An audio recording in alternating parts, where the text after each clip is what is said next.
Oui, bonjour, bonjour, comment vous allez? J'espère que tout le monde se porte bien. Alors, je suis là juste pour vous donner trois éléments de réponse à des questions qui deviennent perpétuelles sur les réseaux sociaux de la part de certains élèves et de certains étudiants qui ne savent pas comment s'y prendre pour s'en sortir rapidement de leur carrière euh, académique. Et donc, je suis là juste pour vous donner les trois éléments. Et sans plus tarder, sans plein de théories, sans plein de bavardage, je vais vous donner juste les trois éléments de réponse. Et leur mise en pratique devient un chemin de succès pour vous. Euh, je vais commencer. Le premier élément, il s'agit de venir tôt à l'école. Alors, parler de venir tôt à l'école, ça vous permet de revoir ce que vous avez pu faire hier et antérieur avant que le nouveau cours ne commence. Donc, c'est un système très très très bien qui marche et qui vous permettra de bien comprendre le cours antérieur et bien commencer le cours nouveau. C'est-à-dire que si vous voulez bien comprendre le cours qui va se dérouler aujourd'hui, il faut qu'au préalable, vous avez des notions sur le cours passé. Parce que sans ça, vous serez perdu à jamais. Donc, c'est le premier élément de réponse. Et pour les étudiants, ça vous permet aussi d'être devant. Parce que plus vous venez tôt, plus vous aurez la chance d'être devant le prof. Et plus vous êtes devant le prof, plus vous vous sentez concerné par le cours. Et vous allez poser beaucoup de questions si vous ne comprenez pas. Et ça sera rapide. Parce que si vous êtes derrière à l'université, vous allez vous sentir peut-être non concerné par le cours et vous pouvez même faire le cours ou la cour dans le cours. Donc vous voyez, ça devient un peu compliqué. Et les filles et les garçons qui se taquinent au moment du cours, bon, ce n'est pas évident. Être devant, je vois que les satans-là ne pouvaient pas vous paraître et vous dominer dans ces cas-là. Donc c'est ça, ça veut dire venir tôt, commencer par feuilleter certaines pages avant que le cours commence. Et quand le cours commence, essayez au moins de poser une question, au moins une question sur le cours passé. Ça vous permettra de vous mettre, c'est-à-dire d'avoir une transition entre le cours passé et le cours présent. Et cela devient un meilleur, une excellente des choses pour vous. Ça, c'est la première des choses. Parce que quand vous venez en retard, déjà, vous êtes déséquilibré. Vous ne savez même, peut-être que vous n'avez même pas appris le cours passé. Et quand vous venez, vous n'avez pas compris le cours passé. Vous êtes là, le cours présent a déjà débuté.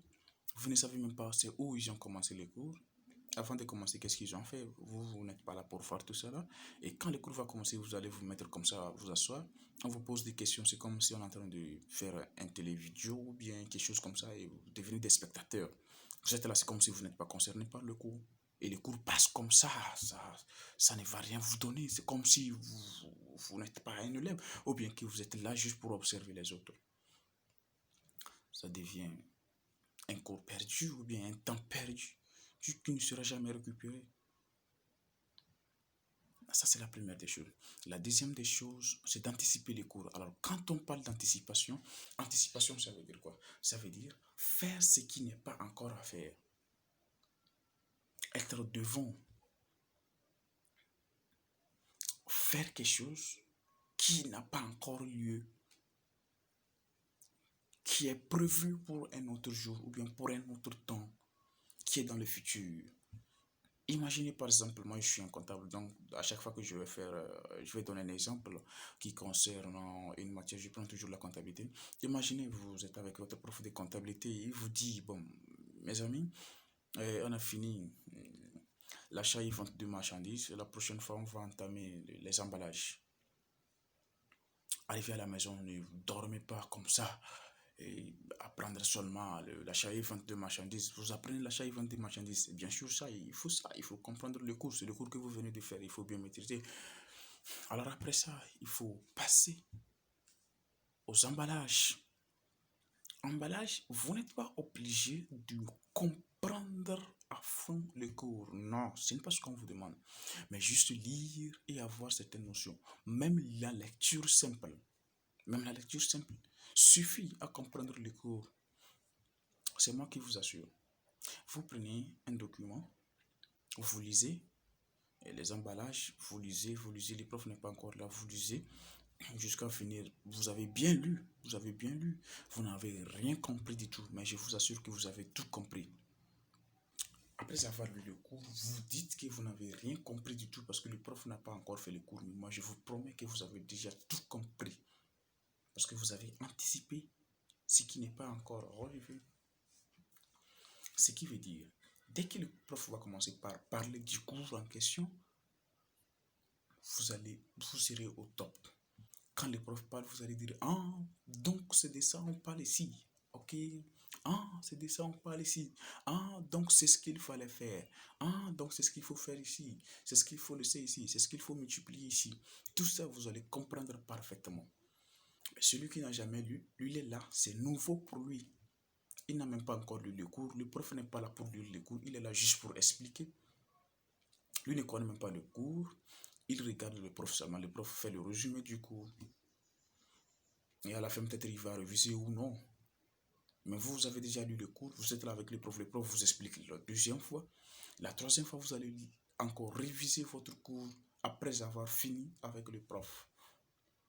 Vous voyez, ça fait 3 fois que vous lisiez un seul cours. Imaginez, imaginez ça même. Ce n'est pas sorcier, mais vous allez comprendre, vous allez posséder le cours à jamais. La troisième des choses pour avoir des meilleures notes, c'est quoi?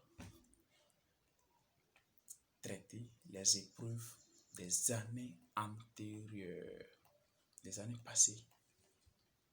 Quand vous êtes à l'université ou au lycée, la première des choses quand il y a un devoir, même s'il n'y a pas un devoir, cherchez à vous mettre dans le bain.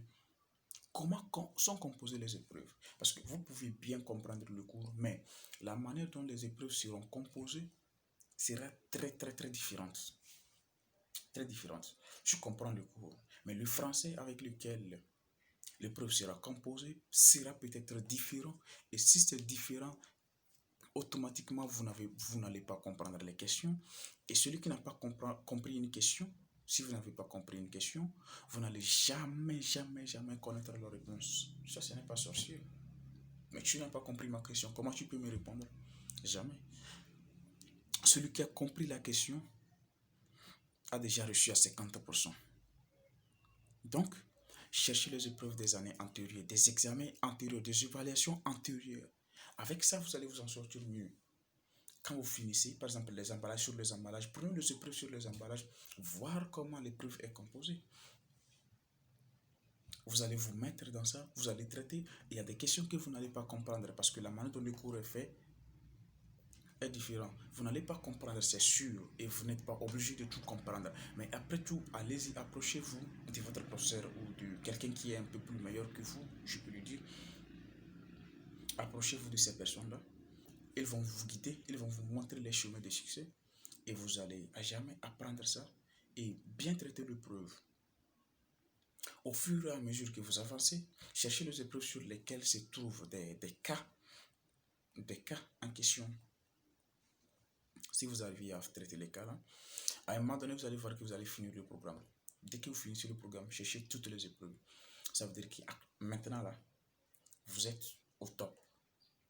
Vous êtes au top, vous avez fini tout. Ça veut dire que vous êtes obligé, vous êtes censé, excusez-moi, ça pouvoir traiter toutes les épreuves.